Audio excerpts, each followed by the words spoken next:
C'est super, voilà. Alors, je reprends, donc je dis, eh bien, ce soir, je pense que ça sera un GovTégout véritablement orienté et organisé autour de la femme, parce que notre invité, je vais en dire deux mots, est une femme. Elle va nous parler aussi beaucoup d'une compagne, d'une amie qu'elle a en Iran et qui a marqué aussi son parcours dans les montagnes d'Iran. Et puis, je voulais dire en introduction qu'il y a 3 jours, nous avons reçu l'information que le docteur Soudabeh Davarand, une chercheuse iranienne d'Iran, avait reçu la médaille d'or de l'Académie européenne des inventeurs pour le traitement des plaies infectieuses résistant aux antibiotiques. Donc, ceci donne déjà une image et ça la conforte et ça l'illustre encore de ce qu'est la femme iranienne, brillante en un mot. Alors ce soir, je reçois Émilie Talon. Bonsoir Émilie. Bonsoir à tous. Émilie, je dis deux mots, est née au creux des Alpes françaises avec un jeune parcours assez éclectique, des études littéraires, puis enseignante, gardienne de refuge, agent de service hospitalier, correspondante pour la presse avec 2 passions, le cheval et la montagne. Et c'est ce qui va nous retenir ce soir. Mais il y a bien entendu l'écriture, car c'est une autrice ou une écrivaine que nous accueillons ce soir pour ce webinaire. Elle a à son actif, elle va nous les montrer tout à l'heure, 2 ouvrages qui ont trait spécifiquement à l'Iran plusieurs raisons, évidemment, elle va nous l'expliquer, de cet intérêt pour l'Iran et pourquoi elle écrit et qu'elle a envie de partager des choses avec ses lecteurs autour de l'Iran. C'est un père passionné de montagne en Iran, c'est une tante maternelle qui épouse un Iranien francophile, et puis c'est cette rencontre, on va le voir, y compris avec des photos, avec cette jeune et pétillante Zohreh Ofori, qui est guide de haute montagne et qui vit en Iran et qui accompagne Émilie dans ses randonnées à travers les montagnes, puisque, je le ressouligne comme depuis à chaque fois que nous parlons, l'Iran est déjà un pays de désert et de montagnes, et pas des moindres, puisque la chaîne de l'Alborz au nord a des sommets qui ont une moyenne de 3800 mètres, et puis dans le sud, l'Alborz, qui ferme tous les rangs de l'ouest et du sud, sur 200 km à peu près, à des sommets qui dépassent les 4000 mètres. Et voilà, donc nous allons démarrer tout de suite sur la parution de ce dernier ouvrage qui porte déjà un nom qui nous laisse pantois en disant « mais il faut nous en dire plus », Vestiges persans, qui a été publié en janvier et qui va nous plonger, elle va nous dire, je ne vais pas raconter le livre, dans cet Iran du Shah, puis de la République islamique. Et puis, il avait suivi cet ouvrage, a suivi le premier qui s'intitulait en 2021 « La paupière du jour ». Tout un titre. Alors, pour ne pas perdre de temps, je voulais citer un extrait, mais je pense qu'Émilie va le faire avec sa voix. D'habitude, elle le fait avec sa plume, mais on l'entendra peut-être, puisque moi, ce n'est pas la peine, je suis hors course. Voilà, Émilie, bienvenue parmi nous. C'est un bonheur d'avoir une autrice. C'est la première fois dans notre GovTégout. Et donc, vous allez nous dire, avec la magie des mots, où embarquez-vous vos lecteurs en Iran? Bien sûr, merci beaucoup. Est-ce que vous m'entendez bien? Très bien, très bien. Oui, ça continue.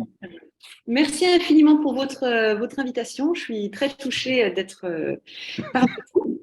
Alors, Peut-être avant de lire un court extrait, je peux juste un peu situer, me situer par rapport à l'Iran, là où je suis, d'où est-ce que je regarde. J'ai toujours cette expression, je dis toujours que je regarde, je suis à la distance de la cousine.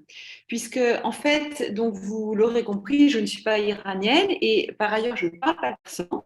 Par contre, j'ai un lien très fort, très intense avec ce pays, qui est un lien familial et un lien fantasmagorique par ailleurs, puisque donc j'ai deux liens avec l'Iran. La sœur de ma mère, il y a une cinquantaine d'années, faisait ses études à Paris et en fait, elle a rencontré un Iranien, vous l'avez dit, elle est partie en Iran, elle a fondé une famille et elle a notamment eu une fille qui est née en 78, qui a 4 ans de plus que moi je suis née en 82. Et cette fille a eu beaucoup d'importance pour moi, puisque pour ma part, j'ai perdu mon père à l'âge de 10 ans. Et au moment où j'ai perdu ce père avec lequel j'avais une relation extrêmement fusionnelle, il y a eu un grand vide affectif dans ma vie. Il faut savoir que j'ai une très petite famille en France, une famille très réduite. Et là, ma famille iranienne s'est énormément impliquée. En fait, ma tante qui est partie en Iran était une sœur très proche de ma mère. Donc, ma famille iranienne s'est beaucoup impliquée à ce moment-là. J'étais donc au tout début, au seuil de l'adolescence.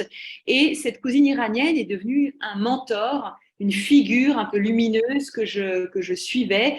Et c'est là le début de l'écriture pour moi, par ailleurs, puisque la correspondance donc elle s'appelle Arching, qu'avec Arching nous avons entretenue pendant mon adolescence, était extrêmement dense et soutenue. Et puis, on s'écrivait des lettres de 10 pages toutes les 2 semaines, avec les 3 semaines que prenait la poste pour acheminer les lettres. Donc, c'est vraiment là le début de l'écriture pour moi, en plus. Et puis, donc, j'ai ce lien fantasmagorique et réel par ailleurs avec cette cousine, ce mentor que j'ai exploré dans mon premier ouvrage Iran, la paupière du jour, que vous aviez cité, paru chez Elitis. Par ailleurs, en 1956, bien avant que je ne naisse, bien avant que mon père ne rencontre ma mère, c'est le hasard, il avait 27 ans, il est parti en Iran, il était alpiniste et il y a fait une expédition, ils ont fait 3 ouvertures, une au Damavand et 2 dans la Lamkou, et ça m'a toujours intriguée, bien entendu. Moi, quand j'étais enfant, j'entendais parler de ce voyage, entre autres, et puis mon père était un excellent conteur. Donc, dans les contes de mon enfance, qu'il me racontait à loisir, parce qu'en plus, il est tombé malade quand j'étais vraiment petite, quand j'avais 4 ans. Donc après, il ne travaillait plus, et c'était lui qui était tout le temps avec moi. Donc moi, j'avais comme un papa au foyer, en fait. Et c'était ma mère qui travaillait, en l'occurrence, elle était infirmière. Et donc, dans les histoires qu'il me racontait quand j'étais enfant, transparaissaient des fragments d'Iran que je n'identifiais pas encore comme tels, parce qu'à ce moment-là, ma famille iranienne était plus lointaine, donc eux, c'était la guerre là-bas, à cette époque-là, et on les voyait un peu moins souvent, donc c'était plutôt, on savait qu'ils étaient en difficulté, ils venaient quand même tous les ans en France, hein. Mais bon, on était moins proches. Et puis après, donc j'ai eu cette adolescence, avec ce lien très fort avec ma cousine, et j'ai toujours pensé, mais mon Dieu, j'ai ces 2 liens-là avec ce pays si particulier, et j'ai toujours pensé que j'avais envie de repartir sur les traces de mon père en Iran. Et c'est ma demi-sœur, qui a 20 ans de plus que moi, qui a été l'élément déclencheur, puisqu'il y a maintenant 8 ans, quelque chose comme ça, elle m'a remis une pochette, une liasse de documents dans laquelle il y avait des tas de papiers relatifs à l'expédition de 56. Moi, je me suis retrouvée avec ce cadeau-là et je me suis dit, mais qu'est-ce que je vais faire avec ça? Et c'était un peu elle m'a poussée dans la direction de l'écriture. Mais alors, je vais vous interrompre. Là, vous êtes effectivement, vous recevez de la documentation et vous allez avoir envie d'écrire. Mais vous aviez déjà écrit parce que ça s'improvise pas, ça, l'écriture. Alors oui, tout à fait. Alors moi, j'ai un profil extrêmement littéraire. Donc, après mon lycée, je suis partie en Hippocagne, j'ai fait une prépa littéraire, etc. Vous avez cité le cheval et la montagne comme passion. La littérature est également une passion, hein. Voilà. Donc, j'ai fait d'abord des études de français langue étrangère pour enseigner le français auprès d'étrangers. Là, c'est pas spécialement littéraire. Puis, j'ai passé un CAPES de lettres modernes. J'ai donc enseigné la littérature dans le secondaire en France, avec une appétence particulière pour la littérature contemporaine. Et je suis quelqu'un de très éclectique, c'est-à-dire que je peux aimer la littérature assez hermétique, très avant-gardiste, etc. Mais je peux aussi aimer la littérature d'aventure et je pense qu'il peut y avoir de la qualité dans chacune des littératures. Parfait. Voilà, j'ai Voilà. ensuite fait, je le précise quand Oui, même, j'ai mais vous ensuite fait savez, un certificat d'écriture. excusez-moi, parce que comme le temps passe, je voudrais qu'on arrive à du concret. Vous vouliez nous citer un extrait pour comprendre justement Tout à fait. votre style, Alors, votre tout à écriture. fait. C'est intéressant Alors, en ça. effet, peut-être qu'on va passer à ça. Vous avez raison. C'est bien mieux que tous les discours. Je vous lis donc un extrait de Vertige. Voilà. Donc c'est le Voilà. dernier ouvrage. Juste avant, vous pouvez nous dire deux mots pourquoi ce titre? Pourquoi Vertige perçant? Parce Oui. que parmi ma documentation, il y avait des bribes d'un film tourné au Super 8 en 56. Et ce film avait été intitulé par mon père et ses compagnons de cordée Vertige perçant au singulier. Le terme du Oui. vertige dans les titres de littérature de montagne et de films de montagne, on retrouve beaucoup. J'ai ajouté mes propres vertiges aux siens. J'ai donc mis le titre au pluriel, Vertige perçant au Très pluriel, bien. Très bien. parce que du coup, c'est les siens et les miens. Eh bien voilà. Alors, allons-y, rentrons dans le texte. Tout à fait. Le premier chapitre s'intitule Les avalanches. Nous sommes deux avalanches. La pente de pierre descend en même temps que nous, dans une fumée grise, jaune. Nous glissons poussière. Nous déshabillons la montagne de sa parure de roches brisées. Nous sommes deux femmes devenues avalanches. Glissement. Comme elle me l'a demandé, je me tiens tout près derrière Zoré. Ainsi, les pierres que je déloge en déboulant ne prennent pas trop de vitesse avant d'atteindre ses chevilles. De loin en loin, nous nous arrêtons, le pied enfoncé dans la pente, enraciné dans la montagne dégringolante. Zoré se tourne alors, me sourit, elle m'appelle Miel, Honey. Nous rions même. Nous conjurons la petite peur et les injonctions à la prudence de nos pères que nous percevons sans avoir besoin de les entendre. Dans la montagne, ne retentit que l'écho des pierres qui chutent libres, éclatent, ou se replantent plus loin comme un poignard jeté dans la terre meuble. Zoré, mon ami, ma guide, m'a proposé que nous nous encordions. Cela m'a paru plus dangereux qu'autre chose. En équilibre précaire, secoué par une petite chute de lune, l'autre pourrait voler, et nous nous précipiterions l'une l'autre tout en bas, responsables et coupables, soudés par la corde et solidaires, mortes peut-être. J'ai donc refusé. Rien ne nous attache, mais un même mouvement nous entraîne. Nous descendons ensemble du trône de Salomon, aux aguets, sur le fil et vivantes, par un chemin de traverse. Les rochers les plus imposants zippent, roulent sur les petits, qui entraînent les autres pièces du puzzle. Ce versant très peu arpenté qui doit nous permettre de prendre pied sur un glacier apparemment plat. De là, nous descendons doucement jusqu'à une épaule un peu verte, où des plantes poussent, où nous pourrons nous reposer. Au début de la descente, nous voyons déjà l'épaule et nous nous amusions. Nous nous enfoncions dans la matière qui dévalait, mais que j'imaginais alors seulement superficielle. Je me figurais un roc solide sous elle. Je m'élançais. En réalité, c'était la montagne elle-même qui dévalait déjà. Bientôt, j'ai réalisé que je n'avais jamais provoqué de tels éboulements. Le plus effrayant, c'est quand la pierre qu'on détache sous son pied tient l'ensemble des autres qui se trouvent au-dessus de soi. Nous ne sommes pas encore à mi-pente. Nous descendons du trône à petits pas retenus. Nous contractons nos corps indolores, soumis au désir qui nous anime. Boucler notre ascension, serrer le nœud qui nous liera à cette montagne, puis nous retourner vers sa cime, la voir et nous souvenir. Soudain, un fracas. La montagne les oréphiles qui ont déplacé une pièce maîtresse et descendent comme un radeau de pierre et chair. Tous les tessons de pierrailles entassés dans un pli coulent ensemble. Zoré se transforme en avalanche. Elle est une pierre à plat ventre en un instant, le haut du corps dressé pour rester en surface. Elle ne nage pas car la pierre n'a pas la fluidité de la neige, mais elle émerge et la poussière n'éteint pas tout à fait sa couleur. L'orange des nœuds dans ses cheveux noirs, le rouge de ses lèvres sur lesquelles demeure un reste de cosmétique, le vert et le bleu dont elle s'habille dans la pente grisée qui drape la montagne comme un tchador sale et immense et qui glisse. Elle part sous mes yeux, le buste dressé face à la pente. Elle s'accroche à la poussière. Elle s'arrête. Cela a duré un instant. Voilà. Eh bien, écoutez, on va s'arrêter pour rebondir. Vous avez écrit, ça c'est Vertige perçant, vous avez écrit un livre précédemment, en 2021. En quoi ces deux livres peut-être se complètent ou pas du tout? Est-ce qu'ils sont les deux écrits dans la même fibre par rapport à l'Iran, par rapport aux montagnes, par rapport à l'expérience ou l'aventure familiale? Comment ça se passe? Je dirais qu'ils se complètent, en effet, puisque initialement, mon premier projet, pour tout vous dire, c'était Vertige perçant, qui est pourtant sorti en second. Mais Vertige perçant demandait beaucoup de logistique. Enfin, il fallait retourner en Iran, etc. C'était un peu compliqué. Et en Vous réalité, allez c'est nous un raconter ami ça. éditeur qui m'a parlé et qui m'a dit, mais écris d'abord ton lien le plus direct avec l'Iran, le plus facile en réalité à relater. Et il s'agissait du lien que j'avais vécu moi-même en réalité au moment de mon adolescence. C'est pour ça que j'ai commencé par ça avec Iran, la paupière du jour. Mais l'idée de Vertige perçant est bien entendu toujours restée dans ma tête. Donc Iran, la paupière du jour, c'est vraiment un livre de l'adolescence dans l'Iran des villes, dans l'Iran également d'il y a 20 ans. Ça se passait à l'époque de la présidence de Rahatami.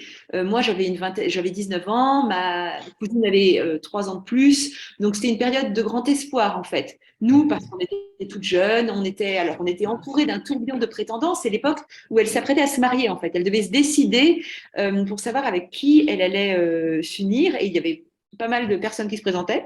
Et donc, nous, vraiment, on allait voir l'un, on allait voir l'autre, etc. Ces prétendants devenaient un peu les miens parfois, ou les amis de ces prétendants étaient également D'accord. mes amis. On avait un peu la tête qui tournait, c'était très joyeux. Et comme je le disais, d'un point de vue politique, on avait aussi l'espoir à ce moment-là que le régime allait évoluer assez naturellement, que la situation, en tout cas, allait évoluer assez naturellement vers le meilleur. Donc, c'est une période d'euphorie, je dirais, D'accord, d'accord, d'accord. Et alors, on va en revenir, excusez-moi, on va en revenir à la montagne. Et pour ce qui a déclenché, c'est par exemple, excusez, vraiment ma voix, elle n'est pas agréable, l'expédition de 1956 de votre papa en Iran. Je crois que vous avez des photos. Non, vous n'avez pas Bien de sûr, caméra? j'ai des photos que je à vous montrer comme ça en direct, c'est ça que vous entendez? Oui. Ah ben voilà, par exemple. Oui, alors vous pouvez nous dire deux mots sur ce type d'expédition qui existait entre quelqu'un qui était alpiniste dans les Alpes et puis ses amis qui étaient alpinistes en Iran. Bien entendu. Je vous prie de m'excuser, peut-être que vous vous attendiez à ce que je projette un Non, PowerPoint. Je fais non, une non, petite non, parenthèse c'est pas. parce que j'ai tout à fait le PowerPoint, mais par contre, je ne sais pas comment D'accord. le Oui, c'est projeter. bon, Donc, c'est bon. Allez, on enchaîne. Non, c'est bon, parce qu'on enchaînons voit alors. très bien là. On Très voit bien. très bien. Hein. Oui. Alors, comment ces jeunes Stéphanois, je vous montre par exemple une image comme ça où ils sont à l'entraînement. Donc là, c'est en France, par contre. Hein. D'accord.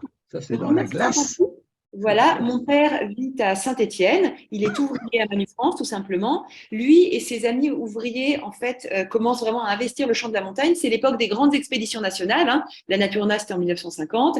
C'est aussi l'époque où l'alpinisme se démocratise grâce à l'escalade artificielle et donc où les alpinistes ne sont plus seulement des bourgeois, mais sont maintenant également des hommes plus manuels, en fait, qui vont bidouiller leur matériel et du coup prendre une longueur d'avance sur les alpinistes qui avant étaient plutôt des gentlemen. D'accord, d'accord. Donc maintenant tout est permis, on peut rêver et on peut rêver à faire une expédition exotique. Cependant, quand on est ouvrier à Manufrance, on n'a pas forcément l'argent d'aller jusqu'en Himalaya, c'est très cher. En plus, l'acclimatation prend plus de temps, il faut partir 2 mois. On cherche un massif plus proche, mais qui fait quand même rêver. Il se trouve qu'en 1954, le CAF de Lyon avait fait Le une expédition club déjà. alpin français. Exactement. Le club alpin français de À Lyon avait l'époque. fait une expédition déjà à l'Alamcou, menée par Bernard Pierre, et ils avaient fait plusieurs sommets. Ils avaient aussi commencé une traversée sur du très beau granit qu'ils n'avaient pas réussi à finir. Alors, Pierre, petite parenthèse pour nos amis qui nous écoutent, vous citez l'Alamkou comme si tout le monde était né là-bas. C'est à peu près dans quelle partie de l'Iran, ce massif, c'est au ce nord de site? l'Iran, c'est dans l'Albrouz. Vous avez cité les deux chaînes de Dans montagnes, le Alborz, nord, d'accord. l'Alborz, et les Zagros à l'ouest. Donc là, c'est vraiment le nord. Oui. Alors, tout le monde connaît le Damavand, je pense, hein, qui est vraiment le point C'est culminant. l'ancien volcan éteint. Voilà, c'est ça. Ou volcan semi-actif, parfois j'entends. L'Alamkou est moins connu, mais en réalité, d'un point de vue strictement alpinistique, c'est plus intéressant parce qu'il y a plus de voies à faire dessus dans cette grande muraille. Ah bon. Il y a notamment un sommet qui s'appelle le Trône de Salomon, Tarti Soleiman, qui se trouve là-bas. D'accord. Et il y a une traversée donc, qui s'appelle Dinda Nejda, excusez ma prononciation à mon tour, donc ce sont les dents de dragon, hein, qui avaient été commencées en 54. Et du coup, les Français de 56 se sont dit, mais nous, on pourrait y aller et finir cette traversée qui a été commencée et pas finie. Donc, ils ont commencé par partir d'une carte qui est cette carte-ci, qui est tout à fait fausse. Même le nord et le sud sont inversés, mais c'est le genre de document à partir desquels ils travaillaient. Alors, il faut quand même que je donne une précision pour situer l'histoire que vous êtes en train de raconter, cette expédition. Le Damavand est à l'est de Téhéran, alors que là, vous êtes dans le massif de Tart et Soleiman, qui est dans le nord-ouest de l'Iran, dans une région magnifique qui s'appelle l'Azerbaïdjan iranien, et proche du site de l'UNESCO, patrimoine mondial de l'humanité, qui est ce grand site sacré zoroastrien sassanide de Tart et Soleiman. Donc c'est dans ce massif-là, nous sommes à peu près à 500 kilomètres au nord-ouest de Téhéran. Voilà, comme ça, on a planté le décor. Exactement. Comme ça, on a mieux planté le décor, je vous en remercie. Donc ça, c'est la première partie de l'expédition, parce qu'il y avait une partie dans l'Alamkou et une partie au Damavand. Puisque, donc, ils partent…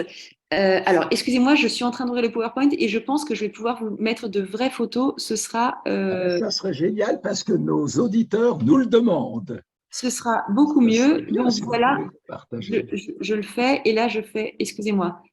Partage d'écran, je vais y arriver, pardonnez-moi. Attention à l'avalanche. Là, vous voyez. Ben oui, très bien, très bien. Est-ce que c'est clair? Oui, ça apparaît bien. Non, très bien, très bien.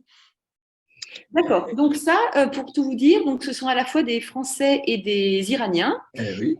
Puisque des Iraniens se sont joints à eux et les ont suivis pendant une partie de l'ascension pour aller au trône de Salomon. Voilà. Ça, c'est la première partie et puis donc le petit groupe de Français. Avant, c'était eux. Donc vous voyez. Voilà l'équipe des Français. D'accord. Voilà. Donc Talon Émile, c'est mon père au centre. André Parra, excellent grimpeur. La cordée de tête était constituée par mon père et André Parra. Et puis ensuite, les autres membres de l'expédition, ici vous en avez trois, il y en avait un autre en plus qui s'appelait Amos Bagelferiches, sont là plus en soutien. C'est comme ça que ça se fait dans les expéditions. Hein. Il y a une cordée de tête et puis d'autres qui sont plus en soutien. Donc voilà pour l'élément déclencheur, démocratisation de l'alpinisme et volonté de vivre un rêve un peu plus proche que l'Himalaya et expédition de Lyon qui les a mis sur cette trace-là. Ils sont excellemment accueillis en Iran, bien entendu. Bien entendu, bien entendu. Et je voudrais dire que dans la suite de ces expéditions, jusqu'à aujourd'hui, la coopération entre les alpinistes français et les alpinistes iraniens est extrêmement dense, elle est très riche, et c'est une communauté, je me souviens, il y a 10 ans, les Iraniens, avec les Français, souhaitaient organiser une expédition dans l'Annapurna, une expédition franco-iranienne. Donc, on est, vous voyez, dans un aspect qui est peu connu du grand public, mais un aspect qui réunit là aussi nos deux nations. Donc, c'est magnifique. Est-ce que vous avez encore une ou deux photos à montrer? Parce que je voudrais qu'on passe cette fois au voyage de 2021, quand vous allez venir sur les traces. Tout à fait. Juste un instant avant le voyage 2021. Donc là, vous voyez une autre image dans les blocs de l'Alamkou. Oui. Après, il y aura le Damavand, bien entendu. Dans les éboulis schisteux, oui. Voilà, encore une image. Et puis là, je vous présente quand même Norik, qui était donc leur guide local, qui était un Iranien d'origine arménienne, qui les a en fait guidés pendant les longues marches d'approche, puisqu'à cette époque-là, les marches d'approche étaient interminables. En tout cas, dans l'Alamkou, au Damavand, c'était plus rapide. Et qui, en fait, par exemple, au Damavand, André Parra et mon père ont fait une voie extrêmement difficile dans le nord-est, alors que le reste du groupe est monté avec Norik par une voie un peu plus aisée, et ils se sont retrouvés au sommet. Donc lui, il était vraiment le chef de l'itinéraire, on va dire. Très bien, très bien. Et je me permets de reprendre un petit commentaire qui apparaît en bas de mon écran, d'un auditeur qui suit actuellement le GovTégou et qui rend hommage à votre papa, disant c'est grâce à votre papa qu'un certain nombre d'itinéraires ont pu être reconnus à travers ces massifs montagneux iraniens. Voilà, on rend hommage au papa. Merci infiniment de la part de mon père. Il n'était pas seul. Et puis, les Iraniens ont pris les choses en main et c'était encore mieux comme ça. OK. Donc, est-ce que là, on peut en arriver éventuellement à 2021? Ou bien est-ce que vous avez des photos encore caractéristiques? Oui, alors là, on passe à 2021 et à la star de 2021. Oui. Ça vous convient? Ah ben, on arrive à Zoré. Voilà. Euphorie. Exactement. Voilà, une Iranienne dans toute son expression, vous voyez. Et qui donc a été ma guide. D'accord. Alors, en 2021, comment ça s'est passé? Je vous donne d'autres images. Donc, ça, ce n'est pas moi, c'est une amie commune avec laquelle nous étions allés grimper. Donc, moi, je cherchais à repartir sur les traces de cette expédition sans bien savoir comment faire, jusqu'à ce qu'une personne merveilleuse, alors là, je vais vous le montrer, qui s'appelle Alireza Mohana, qui vit la moitié du temps à Chamonix et l'autre moitié du temps à Téhéran, qui est un grand ami de Ebrahim Notache, membre du groupe de haute montagne que vous connaissez peut-être, arrive dans la boutique Guérin que je tenais, une librairie de montagne que je tenais. Nous sympathisons et il m'invite en Iran et me met en contact avec Zoré Euphorie de façon à ce que je puisse réaliser ce rêve que j'avais. Donc là, on est dans son appartement chamoniard en train de rêver à Tarki Soleiman et à Alampi. J'arrive en Iran et je rencontre donc Zoré Euphorie, cette fille merveilleuse. Nous commençons par nous acclimater autour de Téhéran, donc Tochal, etc. Voilà, des petites choses juste pour nous mettre en jambes. Nous allons grimper un petit peu sur les blocs. Et ensuite, nous partons donc dans la Lamkou, sur les traces de l'expédition de 56, en ne faisant pas exactement la même chose qu'ils ont fait, parce que moi, je n'ai quand même pas le niveau, même en étant si bien accompagnée par Zoré, mais en reprenant certaines portions d'itinéraire. Par exemple, eux avaient été montés à Tarti Soleiman, ils avaient fait une traversée sur Dandanejda, comme je le disais. Moi, je suis simplement montée sur Tarti Soleiman, je vous assure que c'était déjà assez ardu. Donc voilà, là j'ai quelques images où on s'entraîne. Encore à nouveau, je vous présente Zoré. Et puis voilà, là c'est dans la Lamkou. Et ce qui était extrêmement touchant pour moi, c'était le jeu de miroir qui s'opérait entre mon père, du coup, jeune ouvrier des années 50, qui n'était pas prédestiné à faire de la haute montagne à l'étranger. En fait, c'est emparé de la montagne comme un espace d'émancipation personnelle. Et puis, Zoré Euphorie, qui vient d'une famille traditionnelle, qui portait le tchador jusqu'à l'âge de 24 ans, qui n'était pas non plus du tout prédestiné à faire de la montagne, et qui bouillonnait d'énergie, et qui un jour, en fait, a saisi des annonces sur le mur de la Fédération iranienne de la montagne, etc., pour s'initier à la montagne et devenir guide, et trouver aussi dans la montagne un espace d'émancipation, bien entendu. Oui, oui. Est-ce que vous pouvez nous dire deux mots sur la place de la femme dans l'alpinisme en Iran? Qu'est-ce que ça représente, Zoré? C'est un cas unique ou bien il y a plusieurs Alors, pas unique, mais extrêmement minoritaire. Ça, c'est une certitude. Peut-être quand même, il faut mettre en regard de ça, enfin, on peut mettre ça en regard de la situation des femmes dans l'alpinisme français. De toute façon, dans l'alpinisme français, c'est pas non plus 50% des guides qui sont des femmes. Voilà, oui, c'est ça, il faut le dire, ça. On est bien d'accord. Les choses s'améliorent petit à petit, mais traditionnellement, l'alpinisme, c'est le monde de l'engagement, on se met en danger, etc., etc. Donc, c'est plus masculin. Les choses évoluent quand même beaucoup en France, voilà. Et en Iran, elles évoluent tout doucement. Je dirais, il y a aussi une grande grimpeuse qui s'appelle Nassim Eshki, qui a fait un film qui s'appelle Climbing Iran. Peut-être vous l'avez vu. Elle, c'est vraiment l'escalade sur rocher. Zoré, elle est très complète. C'est escalade sur rocher, alpinisme, cascade de glace, ski de randonnée, etc., etc. D'accord. Écoutez, ça a été très difficile. Elle s'est beaucoup entraînée avec des garçons, principalement. Et puis, ce qui est difficile aussi, c'est qu'en fait, elle a pas mal de compagnons de cordée qui sont partis, notamment l'automne dernier. Et donc, vous savez, pour pratiquer et s'entraîner en alpinisme, c'est beaucoup une question de compagnons de cordée, etc. Puis, pour l'instant, là, en Iran, il n'y a pas grand monde à guider, en fait, en ce moment. C'est pas un moment où il y a beaucoup de gens de touristes qui viennent pour faire de l'alpinisme. Donc, c'est difficile, mais c'est une fille qui s'accroche. Regardez sa main sur la prise, elle s'accroche. Et puis, elle est soutenue en cela également, bon, principalement par elle-même, c'est une certitude, mais aussi par d'autres personnes telles que Ali. En ce moment, pour tout vous dire, elle se trouve à Chamonix pour un stage. Elle est accueillie par l'ENSA, donc qui la loge à titre gracieux, et elle suit le stage des aspirants guides français pour en fait compléter sa formation et obtenir une compétence reconnue à l'international. Elle fait une formation de l'UIAGM, Union internationale des associations de guides de montagne. C'est la Fédération internationale de la montagne. Elle suit cette formation pour que ses compétences soient reconnues au-delà des frontières nationales, en fait, au-delà de Et donc, c'est formidable. Je pense que votre expérience, c'est pour ça que ça nous a plu quand on a vu la publicité sur votre livre. C'est un aspect qui est complètement inconnu de la société iranienne, cette démarche sportive de haut niveau. Alors évidemment, l'Iran a tout ce qu'il faut pour ça, mais on n'imagine pas forcément des femmes iraniennes partir comme ça sur ces sommets. Et puis, quand je dis ces sommets, après, elles ont les sommets de l'Hindu Kush et il y en a d'autres pas loin. Quoi, voilà. Bien sûr, elle est aussi allée au Pakistan, etc., où là, il y a de très, très hauts sommets. Mais ce que je pourrais peut-être préciser, c'est que, en fait, je pense que le frein, il est avant d'aller en montagne, ou en haute montagne, s'entend, parce qu'en Iran, tout le monde va faire un pique-nique dans la montagne le vendredi, je veux dire. Donc, oui, mais c'est pas pareil. La montagne de proximité, les gens y vont, bien entendu. Au-delà de ça, c'est plus dur, mais une fois qu'on est sur la montagne, en fait, on tombe le foulard et la plupart des garçons qui sont là sont plutôt très égalitaristes, je veux dire. En réalité, le microcosme, si vous voulez, de l'alpinisme et de la haute montagne, je ne dis pas qu'il n'y a pas de jeu de pouvoir, mais disons qu'il y a un soulagement quand on arrive en montagne, on enlève le foulard, on enlève la ceinture de sécurité, on saute de la voiture et on y va. Voilà. Et vous en connaissez d'autres, de filles comme ça, alpinistes? Vous en avez rencontré d'autres dans l'environnement de Zoré? Alors, très peu, pour tout vous dire.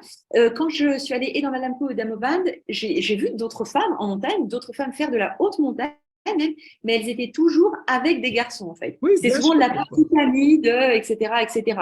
Mais de groupes de filles seules ou de filles en solo, je n'en ai pas croisé personnellement. Oui, enfin, il ne faut pas qu'on tombe non plus dans le sectarisme. Non, je pensais à une équipe parce que la randonnée en haute montagne, pas la randonnée professionnelle de ce niveau-là, c'est un travail d'équipe. On ne s'occupe pas de savoir, vous l'avez dit, si du sexe, ce sont les compétences qui sont mises en avant. Et donc là, vous témoignez qu'il y a des équipes mixtes, bien entendu. Ah oui. Et voilà. C'est pas évident. Et ça fait chaud au cœur. Et ce que je voudrais dire, c'est que par exemple, l'Iran est très fort en cascade de glace. L'hiver dernier, vous aviez une équipe de 3 personnes, une fille et 2 garçons, donc ils étaient 3, donc il y avait aussi une fille, qui était en France pour concourir pour les championnats mondiaux de cascade de glace. Vous avez remporté des médailles en vitesse. Félicitations. Donc il y a cette mixité qui demande à être approfondie, mais qui existe et qui est un merveilleux levier d'émancipation, en fait. Je précise aussi que, parce qu'il y a plusieurs disciplines dans la haute montagne, en fait, Zoré pratique aussi des sports aériens. Donc, elle a fait du parachute et elle a fait du base jump. Donc, le base jump, ça consiste à sauter du sommet d'une falaise ou d'une grue ou d'un pont, de faire de la chute libre et ensuite d'ouvrir son parachute, mais sans sauter d'un avion, en sautant de plus bas. C'est beaucoup d'engagement. Et là, il y a 2 mois, je crois, elle a sauté de la Milad Tower, la tour Milad, à Téhéran, comme ça, en base jump. Alors, je crois qu'elle a dû payer un peu plus cher pour y aller, mais enfin, en tout cas, elle y allait et elle a eu C'est fou. Oui, c'est la tour de la télévision qui est au centre de la capitale iranienne. Eh ben, dis donc. Pardon. Vous nous avez pas dit, c'est peut-être indiscret, elle a quel âge? Zoré, elle a 36 ans. Voilà, comme ça, on saura tout. Tout à fait. Et moi, j'ai 41 ans et nous nous complétions très bien. Et oui, la montagne, finalement, on peut s'y mettre quand on est une fille et aussi quand on a passé 30 ans, en fait. Hein, on peut continuer à espérer à ce moment-là. Oui. Et alors, après ce deuxième livre, après ces expéditions, indépendamment même de la publication, il reste ces liens humains que vous avez tissés entre vous. Vous avez des projets, vous avez une suite à tout ça? Alors, par rapport au lien humain, alors j'ai vu Zoré il y a 2 semaines parce qu'elle était à Chamonix, donc Ah ben oui, voilà. etc. Donc les liens humains perdureront et le projet est de les maintenir et de les faire fructifier, tout simplement, je dirais. Voilà. Oui, La littérature. Alors en fait, en dehors de ces 2 livres, j'avais déjà écrit. J'avais écrit en littérature jeunesse et je fais des livres de commande aussi, des topo-guides de randonnée, des livres documentaires, des choses comme ça. Pour tout vous dire, j'aimerais finalement faire une trilogie iranienne. Et donc, j'envisage de repartir cette fois-ci. Ce sera un voyage plus documenté sur les traces de Jeanne Dieu-Lafoy, qui est cet archéologue de la fin du 19e siècle qui a beaucoup fouillé au Rouzestan, n'est-ce pas? oui. Et j'adorerais rencontrer une archéologue iranienne qui, de la même manière que Zoré m'a guidée sur les traces de mon père, pourrait me guider sur les traces de Jeanne Dieu-Lafoy. Donc là, l'engagement émotionnel est moindre, puisque c'est pas pareil, l'écriture sur un père plus jeune et sur une figure historique, mais l'engagement intellectuel et passionnel est bien là quand même. Donc c'est comme ça que ça se poursuive. Vous avez entièrement raison. Ce n'est pas la matière qui manque en Iran. Et vous verrez des archéologues femmes.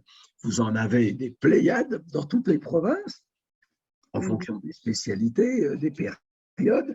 Et donc, il n'y aura aucun souci que vous trouviez la bonne personne. J'espère bien. Voilà. Enfin, il y a une chose, c'est la compétence, mais il y a aussi l'aspect humain qui joue. Alors, c'est vrai que l'hospitalité, c'est systématique en Iran, mais après, il faut que ça passe entre vous.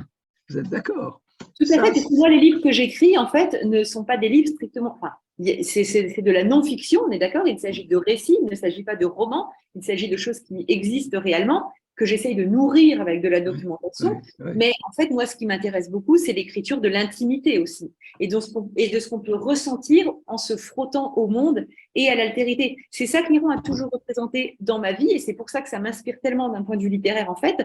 C'est que pour moi, ça a été toujours l'altérité et en même temps la proximité, comme j'avais ce lien familial. J'ai dédié mon premier livre à ma cousine et j'ai écrit à Arching, plus proche que lointaine, parce qu'il y a cette espèce de jeu, et c'est en fait en allant vers l'autre qu'on apprend, qu'on découvre et qu'on se redécouvre soi-même également. Donc bien entendu, il est essentiel, enfin moi dans mes livres, c'est les personnages, et avoir quelques personnages très très forts, comme ça, compte énormément, des personnages qui sont des passeurs, tout simplement. D'accord. Bon, alors, vous allez nous remontrer votre ouvrage Vertige persan. Vous nous dites quelles sont les éditions, quel est l'éditeur. Alors, Vertige persan, qui est donc sorti chez Guérin aux éditions Paulsen, qui est un éditeur cher à mon cœur. Le fondateur des éditions Guérin s'appelait Michel Guérin, et il y a 25 ans, il disait « La montagne est un lieu et un lien ». Et c'est dans une librairie en train de vendre ses livres que j'ai rencontré Ali Reza Mohana, qui a fait le lien entre moi et Zoré et m'a permis de partir en Iran. Donc le livre est aussi ce merveilleux pont d'une personne à l'autre et d'une culture à l'autre. Voilà ce que je peux en dire. D'accord, d'accord. Je vais me retourner vers nos auditeurs et auditrices. Est-ce que vous avez éventuellement des questions à poser à Émilie Talon? Je regarde la petite bande en bas des questions qui pourraient arriver sur notre écran. Tout vous paraît simple, parce que des fois on parle et on évoque des choses évidentes quand on est dans le milieu, et puis ça n'est pas pour ceux qui aiment l'Iran, mais qui connaissent peut-être pas très bien l'Iran. S'il n'y a pas encore de questions, je vais peut-être rajouter une toute petite chose. Alors, oui, en fait, il y a un troisième voyage, en dehors de ces 2 voyages, qui est mon voyage intérieur et personnel à la rencontre de la figure de mon père. Il y a aussi une dimension familiale très, très puissante et qui, en fait, a beaucoup compté pour moi, puisque j'ai perdu mon père quand j'avais 10 ans. Donc là, allant sur ces pas, je me rappelle de tout ce qu'il était. Je parle toujours de sérendipité. Je suis partie, en fait, vous savez, c'est comme Christophe Colomb qui part chercher les Indes et il tombe sur l'Amérique. Moi, je suis partie chercher mon père jeune et je suis tombée sur Zoré et sur mon père tel que je l'avais connu. Je suis retombée sur lui et ça a aussi été très bouleversant. C'est le livre de ma vie. J'écrirai jamais de livre aussi intime que celui-ci. Et en fait, c'est pas la peine d'être alpiniste pour apprécier Vertige persan. Il suffit d'avoir un père et un lien avec son père et de aimé réfléchir à ça et puis aussi de s'intéresser à la montagne un petit peu et aux femmes en montagne. Très bien, très bien. Une question de notre public. Est-ce qu'il y a une différence dans l'organisation, dans l'appréciation entre l'alpinisme iranien et l'alpinisme français? Ou si vous ne voyez Alors, pas de en termes différence? techniques ou en termes institutionnels? Tout ce que vous voulez. Qu'est-ce qu'on D'accord. peut dire? Si on peut comparer les deux aspects. En termes institutionnels, il y a une tradition alpinistique en France un peu plus ancienne quand même, parce qu'il y a eu le Mont Blanc, les Anglais qui sont venus, etc. On a une école, l'ENSA, c'est l'École nationale de ski et d'alpinisme, qui propose une formation de guide. En Iran, il y a la Fédération iranienne de la montagne qui s'en inspire. Vous savez, vous avez un grand athlète qui s'appelait Gilanpour, qui, il y a des décennies à l'époque du Shah, était venu à l'ENSA, justement, l'École nationale de ski et d'alpinisme en France, pour recevoir des enseignements, puis il est retourné en Iran et il les a Très intéressant. en Iran. Donc là, il y avait aussi un lien à cette époque-là. Après, Gilanpour, au moment de la Révolution, il est revenu en France, en fait. Il a fini sa vie en France. Mais pour l'instant, il n'y a pas encore de diplôme de guide en Iran reconnu à l'international. D'où le fait que Zoré fait ça. Après, en termes de technique, je pense que l'Iran a tout pour performer à fond en escalade rocheuse, en cascade de glace également. Après, en France, disons que les Alpes, il y a beaucoup de mix, si vous voulez, peut-être un petit peu plus de neige également, ce qui permet peut-être d'évoluer un peu plus en neige, tout simplement, par rapport au type de terrain, en tout cas, voilà. La chance que l'Iran a, c'est aussi la proximité du Pakistan, où là, vous avez le Karakoram, qui est le terrain qui fait rêver l'alpinisme mondial. Hein.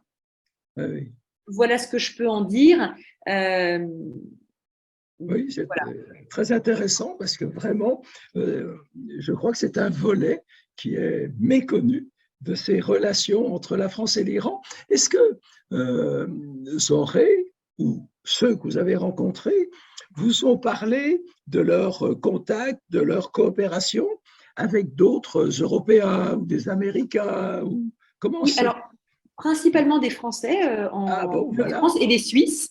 Alors, en fait, il y a eu, je peux par exemple parler du festival de Bisoutoun. Donc, Bisoutoun, c'est dans le vers Kermanshah, voilà, c'est une grande falaise, une grande muraille en fait, sur laquelle il y a 1000 choses, 1000 voies à ouvrir et 1000 choses à faire. Il y a eu un festival organisé par Monsieur Ibrahim Notache là-bas pendant plusieurs années. Maintenant, ça ne se fait plus. J'espère qu'un jour ça se refera. Et là, c'était international. Il y avait du monde entier qui venaient, même des Slovènes, etc., etc.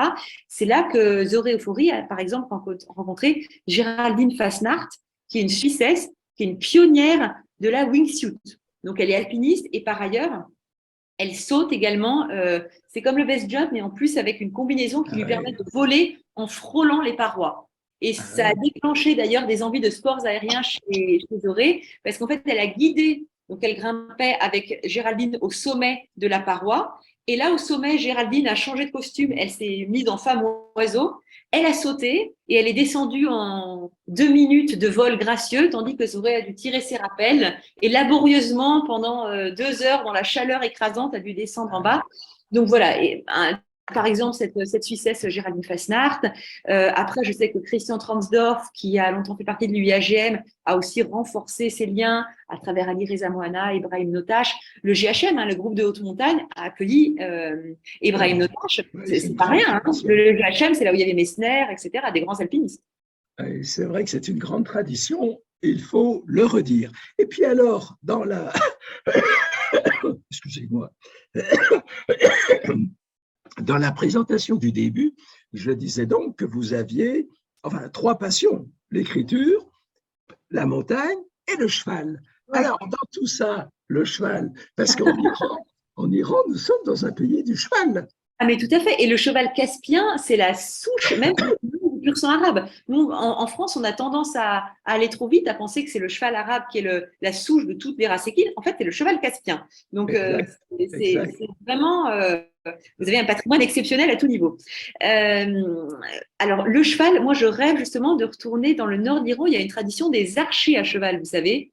On pratiquait le tir à l'arc à cheval. C'est quelque chose qui ne se pratique pas en France du tout, mais c'est quelque chose qui m'intéresse profondément et que j'aimerais, sur les traces de quoi j'aimerais partir également. Mon lien avec J'ai juste observé simplement des chevaux qui étaient entretenus comme des bijoux et comme des diamants dans des écuries dans le désert. Je les ai trouvés extrêmement beaux, extrêmement légers. Je sais que l'équitation, alors ma cousine a un peu pratiqué en Iran, est plus traditionnelle cependant, dans le sens où c'est peut-être un tout petit peu plus bourgeois que ça l'est en France maintenant.